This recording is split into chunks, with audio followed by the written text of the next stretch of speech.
Praise God అండి. అందరూ బాగున్నారు కదా? Thank you for watching the gospel son YouTube channel. చక్కగా ఆత్మీయమైన దేవుని సందేశాలు వింటూ మీరు ఇంకా ఒకవేళ సబ్స్క్రైబ్ చేసుకోకపోతే ఛానల్ సబ్స్క్రైబ్ చేయండి. దేవుని వాక్యాన్ని విని మీరు బలపడుతున్నారని నేను నమ్ముచున్నాను. దేవుని విశ్వాసులారా, ఫెయిత్ఫుల్ పీపుల్ ఆఫ్ గాడ్, ఈ రోజున మరి మనం చూస్తే దేవుని మీద మనము ఆధారపడినప్పుడు మన ఆధారం నాకు గొప్ప రక్షణకర్త అయిన దేవుడు మనకి అన్ని విషయాల్లో ఆయన తోడుని మనకి ఇస్తారు. అందుకనే మనం చూస్తే అండి, యేసుక్రీస్తు వారికి చక్కటి మాట చెప్పారు.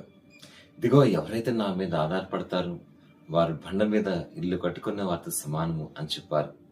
Whoever believes in me and depends upon me shall build a house in the rock.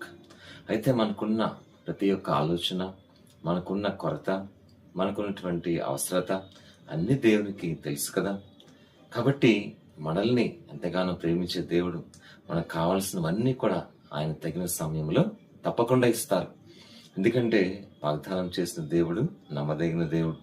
అలాగే మన జీవితంలో కొద్దిపాటి నిరీక్షణ, ఓపిక మనకి ఉండాలి.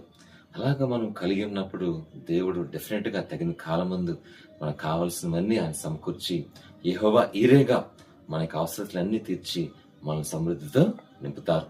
అందుకని ఫిలిప్పీ 4:19 కూడా క్రీస్తు మహిమైశ్వర్యంలో మన ప్రతి అవసరాన్ని తీర్చును. కాబట్టి ఆ రీతిగా దేవుని యొక్క బండ మీద మన యొక్క విశ్వాసం అనే గృహాన్ని కట్టుకున్నప్పుడు దేవుడు మనకు అన్ని ఇస్తారు. మనం క్షేమంగా, ఆత్మీయంగా, మరి ముఖ్యంగా నడిపిస్తారు. ఆమేన్.